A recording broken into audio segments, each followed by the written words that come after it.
What's good, boys? Real quick before we get stuck into the video, I'd like to address something. In the last tier list that I covered on the channel, a fair few high IQ individuals asserted that surely I must not have played the game enough because their favorite weapons were not S tier. Which, in fairness, unless you actively follow my channel, you wouldn't know how much experience I have with the game, and for all you know, I could just be some casual Andy with only 40 hours of playtime, because that certainly happens enough. So please indulge me for just one moment while I flex on these noobs with my Darktide resume, and while you're busy being impressed by my godlike achievements, don't forget to subscribe to the channel and check out my Twitch in the description. Real quick then, my total playtime is around 450 hours. I've completed all of the penance for all of the classes. I run damnations just for fun and have well over 100 missions on each class, all while packing enough endgame gear to make a raid boss blush. Now that that crap is out of the way, let's actually get into the list. Beginning with the obvious, all of the guns are just automatically going into F. The reasoning behind this is that if you're playing Psyker, you should be using a staff. Now, this is not to say that you cannot use guns and be effective, but I think it's also fair to say that if your intent was on using guns primarily, then the sharpshooter or the seller would make more sense for you to play. Then for tactical axes, these come in 3 variants. As of which one is best, I personally favor the MK4 because of its sweeping light attack moveset, but I've talked to plenty of people who swear by each one of these axes, so it really boils down to personal preference. Each axe has strong single target DPS and even respectable AoE DPS, only if you roll the brutal momentum blessing on them though, and all have fantastic armor penetration too. But most importantly, every axe has incredible mobility, and as a Psyker you should be trying to actively avoid being brought into melee combat and then keeping as much uptime on whichever of the powerful staffs you have chosen to bring, and few weapons can outshine the tactical axe at doing that. So the tactical axes collectively land at B tier. The only thing keeping them from A is that the weapons overall focus too much on single target elite killing,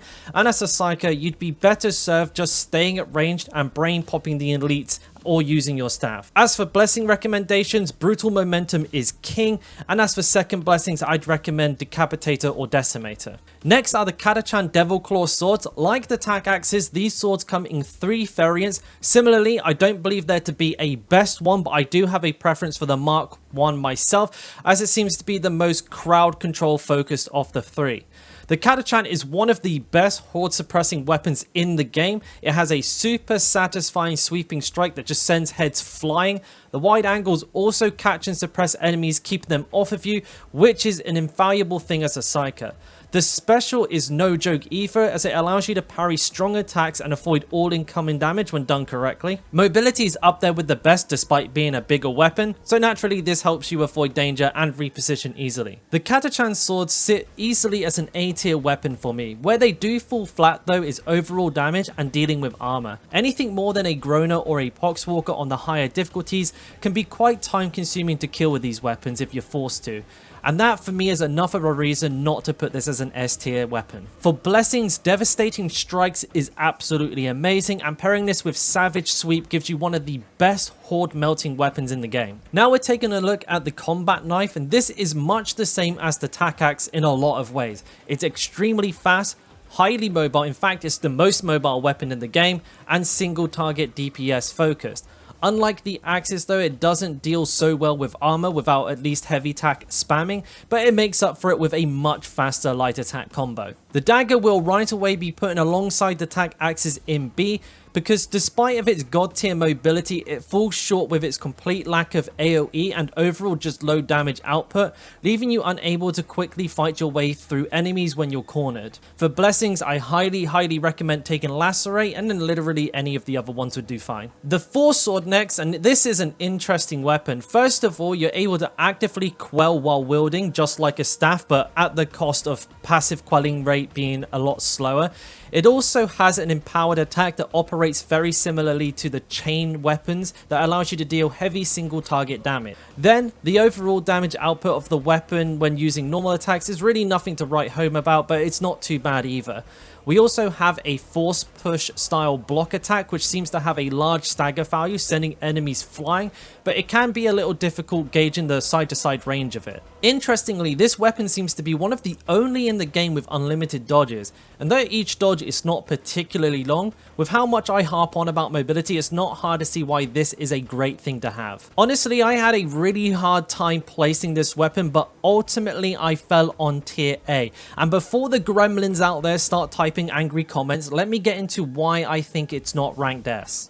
The first reason is the attack pattern is painfully vertical. Most attacks are just straight up and straight down. This provides very little in the way of cleave. And secondly, the blessing choices for this weapon are pretty craptastic. And yes, I know Deflector is cool, but if you're just standing out in the open like a goober getting shot at saying, "Look at me, I'm Neo from the Matrix," you're not actually doing anything useful for the team. That is time you could be better spent brain popping the shooters, for example. That blessing aside, all of the others are mid at best, and that's why I just can't bring myself to give this weapon an S. Moving on to combat axes, and they are strong, seriously strong melee weapons. They are a little slow, but damn, do they hit hard. Pair one of these puppies with the brutal momentum blessing and you are laughing. As with a lot of the weapons, there are 3 types of this one. The Mark 5 is the absolute king.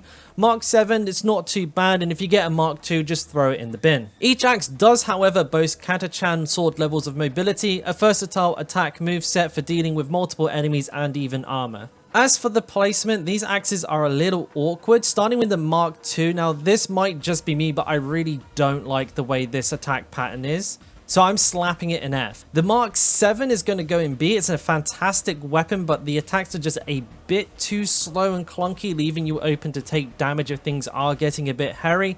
And the Mark 5 we're putting in at A, but only on one condition, and that is if it has brutal momentum.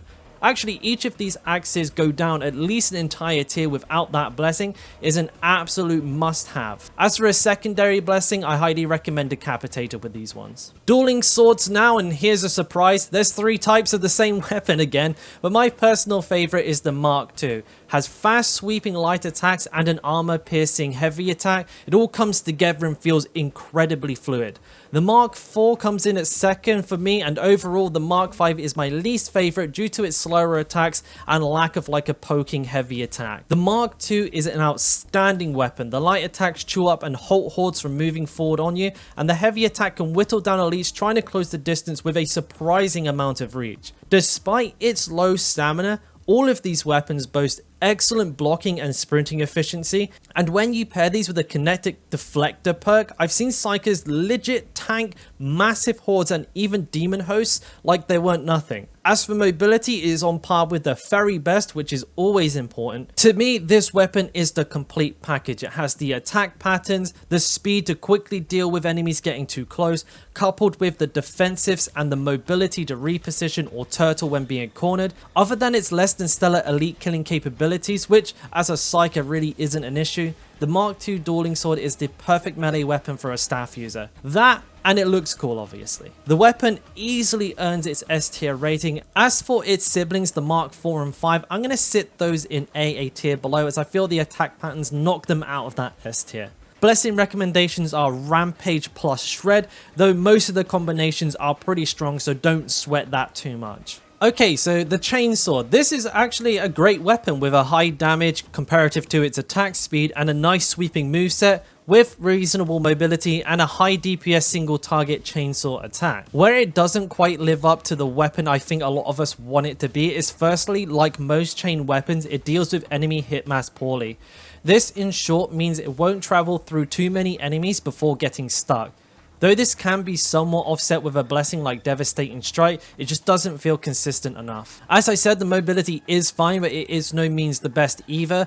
As for the push attack, it has got to be one of the worst in the game, and sadly this means that the Chainsword is only going to make it to B tier. Now we have our first staff, the Voidstrike Staff, and I love this one. If the list was for most fun weapons, this would be a straight up S tier right off rip. The absolute carnage this thing can cause on lined up enemies is unparalleled.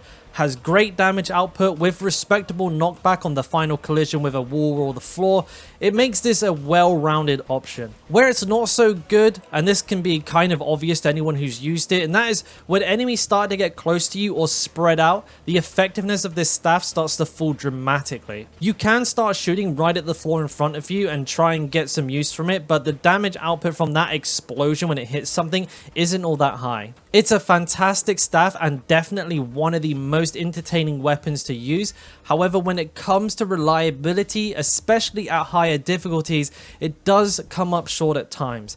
However, in the hands of someone who really knows how to leverage his staff, it is an A. But on the stipulation that when somebody's not so good with it, it is a B. But we'll put it in A for now. We're just going to assume that we're good. As for blessings, you want to get Warp Flurry and Warp Nexus. Next is the Trauma Force Staff, and oh boy, the Trauma Force Staff. Okay, so what does it do well? Well, it has some good stagger. Even Ogryns that are not even in the center of the blast will get knocked back, and anything smaller will be sent flying or blown into bits, but boy, that is about it. The damage output is not actually as high as it might seem, and the area of effect is really just, it's too small to be that effective outside of when enemies are funneled through very tight corridors, and then the peril usage per blast is way too high. It's like 45% per use.